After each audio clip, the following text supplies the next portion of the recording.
Or they try and maybe find a player who's a young player, an NRL side or a Super League side who've already agreed their deal for next year and their future lies elsewhere of their current club, and that club's willing to let someone go. I'll tell you who goes there. Ponga. Caelan Ponga isn't going there. I'll tell you you could see in a Widnes shirt in 3 weeks' time. Jordan Lilly. If for whatever reason he's down behind a Corey Aston at Leeds, and he's that's going to change up. Do you reckon? Can Leeds keep putting up with Rob Burrow creating nothing? Probably not. But why Rob Burrow needs to go back to Lilly out change on hooker, doesn't he? Why is Jordan all the Lilly respect in the world for Rob Burrow. He's not creating anything. No. And if Danny Maguire hadn't been injured and had a niggle, he wouldn't have played. I don't think. Already been interchange hooker.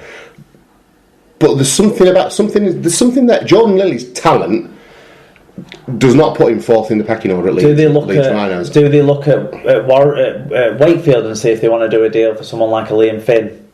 I don't know. Maybe. I don't know. It's a big hole in this Widnes team at the minute, and it needs plugging sharpish. That's the thing. There's no one in the Championship who I think can step up and make a difference consistently. Not consistently. And even the ones that you think might be able to step up and do something, like a Don Brown Barney or something like that, he don't want to be a pro. He's too busy making money at semi-pro and running his personal training, whatever. You're not going to get someone like a Matty Marsh away from Hull KR either, are you? A player who could potentially deliver at Super League level. I don't know where that. All the best will in the world to Widnes and Bludo's point about spending money. If there was someone they could spend the money on, I'm sure they would. Maybe they missed out on Carney, but they didn't want to go through the complicated arrangement of sorting out a visa and stuff potentially, hypothetically. I don't know. But they certainly, I don't know where they go. No, nor I. Let's try not to dwell on it too long, because I'm certain Widnes fans won't thank us too much for that. So, Friday night, Mark, down at the Jungle, Castleford Tigers highlighted their Super League title ambitions with a convincing 7-try victory over the new boys, the Lee Centurions. Lee were playing in their first top-flight match since 2005, but were blown away by 4 first-half scores and a Luke Gale penalty to trail 26 points to 0 at the break. It finished 44 points to 16, as Gale and Greg Minikin both picked up 2 tries apiece. Lee did rally with 3 scores at the end, but it did come a bit too late for them to really represent any kind of challenge to the Tigers. Yeah, Aidan Stalker was first up on this one. He said, "I hope Lee get better than this. Seeing Glenn Stewart on a side like that is depressing. Not that he was very good tonight either. I guess when they get used to each other and the step up in standard, they'll improve. Cass looked like they had fun and will be dangerous at home as usual." Alan Walker says, "Oof, wake up call. No, Dukes knew it was coming for sure. Hopefully get their act together to go through the season. Shows that the vulnerabilities of the promotion system are still there. All the progress of many years could go very quickly if results don't improve." This is where the 8 works for clubs like Lee, though. They have an out. They get to be as shit as they want to against as they don't want to, against the Super League sides. Do you know what I mean? They've still got an opportunity to save their opportunity to beat 4 part-time or lesser sides, or sides that have been playing at a lower level intensity all year and stay up. Yeah, exactly.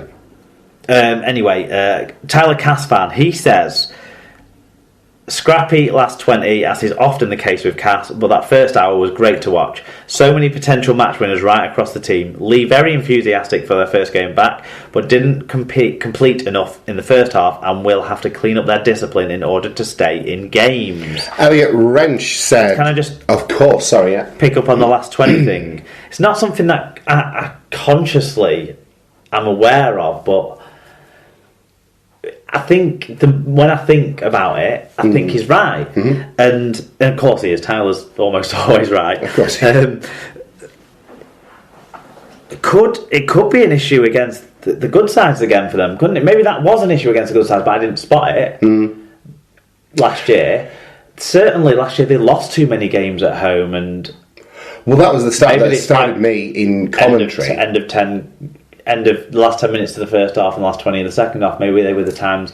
It'd be interesting to have looked back and seen that. Certainly Tyler will know more than us, and I wonder if Tyler and other Cass fans are worried about it being a problem over this season. I was astounded in commentary at the number of games that Castleford lost at home last year. That was a really damning statistic. I think they lost about 8 or 9 times at home. Everyone enjoys only running out for 3/4 of a pitch, don't they? Well, that's it. But an easy day for everyone. You think they know how to do it, but yeah, that was surprising. If they can fix, let's be positive, if they can fix their home form up, top four. Does them the world of good, doesn't it? Elliot Wrench said, could Lee carry on the form from last season? Well, no.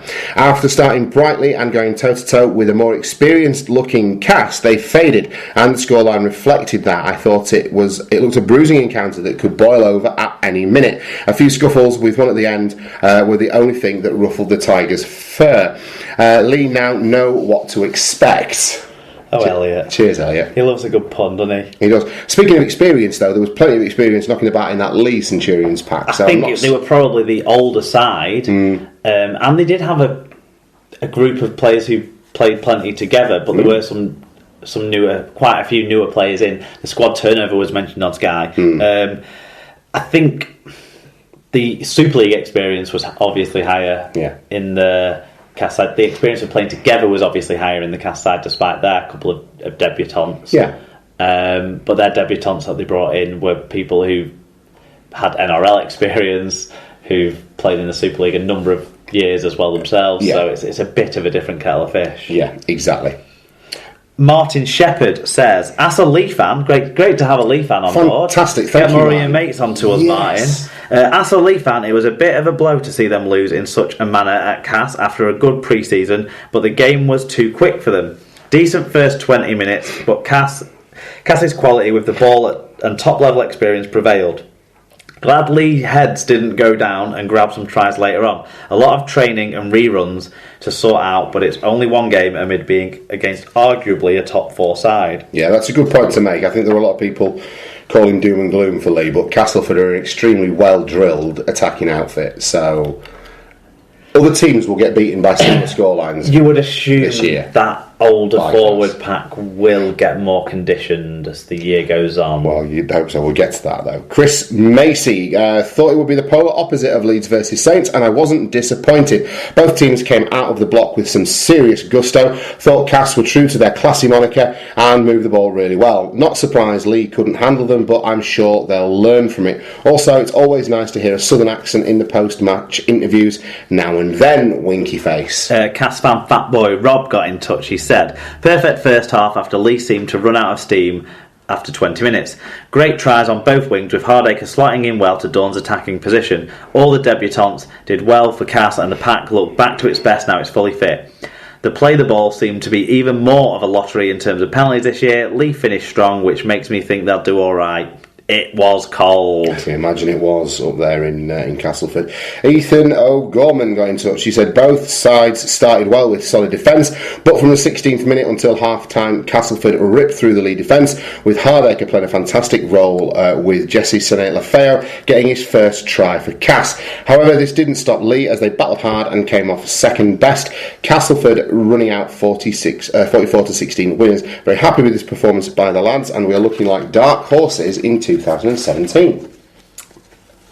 Ethan is obviously another one of these budding RL journalist types who eventually will all gang together and realise they can probably put on a better podcast than we do.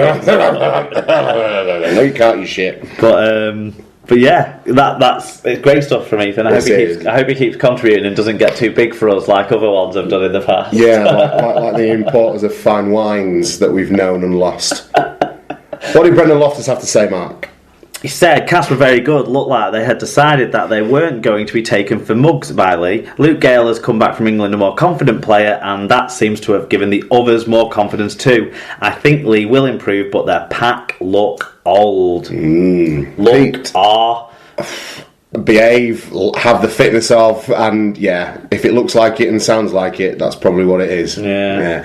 Pete Jackson says, I took in a neutral game this weekend. There was no chance of me getting over to the Wigan Salford match, so I headed along with the mate to the Menderhouse Jungle for the Cass Lee game. Being a neutral, I opted for the safe option of my England shirts. Good lad. There were 3 of us from work. One diehard Cass fan. He also brought his 6-year-old daughter. Myself as a Wigan fan and a complete novice who's never managed to watch a full game of rugby league. I thought Cass had a fantastic start in the first half and they looked on track to go for 50 plus easily. And it showed that they were playing a championship side. Coming up to half time, Lee were knackered. They were blowing out of their arses. Second half, I think it was a different matter. I think Cass switched off, thinking they would end the game in as easy a manner as they had started. But credit to Lee, they did not roll over. Cass showed good potential for this season, but I think the fans who are singing "We're off to Wembley now" at half-time need to remember it was Lee that they were playing. Overall, a good night was had by all, apart from when one pissed-up old fart mistook my top for an OKR shirt. Very good. There you go. This is an anti-Hull KR sentiment in Castleford as well that we're not fully aware of. Tell us about this one, Mark. Statistics. This game had the second lowest total metres since SLP began in 2014. Yeah. Only 1,880 metres combined between the two sides. Lee will learn fast that only 752 metres as a team is not going to win you Super League games. Nope. Cass were more efficient in attack and defence, almost a full metre per carry better average gain, and over 2% better team tackle success. Despite giving away one more penalty, Cass had 39 more carries, which was helped by a couple less errors than their opponents. They took full advantage. Chunky wins in impact plays by Cass. 6 more successful offloads, 12 more tackle busts, 4 more clean breaks. They all contribute to a big attacking, big scoreboard win for the Tigers. Individually, who stood out for us? Jake Webster, a try assist, 5 tackle busts, 110 metres. That try assist of his, I wasn't convinced that it wasn't forward, the basketball pass over the top, but it was great play. Yeah. Grant Millington. So we'll let him off. Talking about great play, Grant Millington, do we call him a poor man's James Graham? In terms of thinks he's a half back in a prop's body? But no, because I think that does him a disservice. Doesn't it? Grant Millington has been one of the most consistently underrated players in Super League for about the last 4 years. Yeah. We like him, and he gets raps every so often when he's on TV. But the guy delivers, and he stays fit, and he makes things happen. Certainly, in the post-match stuff, he was praised amply by John Wells and Zach Hardy. Absolutely. 2 try assists and 114 metres anyway for Millington, once he came off the bench. Plus, I'm loath to compare anybody to a Scouser. That's, Junior Moores with a try assist and 118 metres. Greg Minikin, 2 tries, 2 clean breaks. Luke Gale with 2 tries as well. Anyone play well for Lee? Well, I was surprised when I saw the stats. Right. But Josh Drinkwater with 3 try assists, so he assisted all that. He's going to be central to everything that goes well for Lee, I suspect, this year. He's a good player. Do you know who I was a bit disappointed with? Bridget? Yeah, just because he didn't have any influence on the game whatsoever, and I thought he would be. I thought of all the players having to make a step up. Yeah. I actually thought Higson made a better fist at the step up than Ridyard did, and I do not rate Higson as a Super League player, but he certainly is giving it a go. Yeah.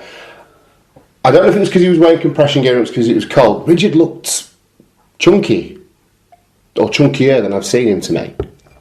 I didn't take that away from his appearance, but I certainly thought he did. I'm not criticising the man's general fitness, by the way, but he didn't look like he was carrying half a stone. No. But he was a player I was expecting to relish this opportunity late in his career, and I'm sure it'll come. I'm sure it'll come for him. I'm sure there'll be better days for a few of those guys out there in the Centurions shirts. Tickle scored his 100th career try. Yeah. Well done to him for that. Long time coming for him as well. It'd been nearly 3 years since he'd scored his 99th. Wow. So he'd been stuck on 99 for quite some time. So congratulations to him. Yeah. And we didn't make much of a fuss of Rob Burrow actually in the first game when we were talking about 500 career appearances. We did mention it, but let's talk about what a phenomenal achievement that is alongside Danny Tickle getting hit the 100th try of his career as well. 2 great servants to Super League. Of course. That's going to lead us nicely to someone who hasn't been a particularly great servant of Super League, because one of the first notes I made whilst watching this game was Denny Hu, because it's just as I thought it would be. Castleford continue to be an attractive attacking rugby league side and don't miss Denny Solomona at all from what I can gather. So great work for them. Michael Shenton slotted in seamlessly. Big difference maker, and Jake Webster just moved over to the other centre position from where he played most of last year and was equally as effective. I think they've got a great strike partnership there that will create a lot of opportunities for the men outside them. Get the Castleford wingers in your dream team. Would be a strong recommendation of mine. Yes, and mine as well. Lee's wingers to me look like a weakness. I don't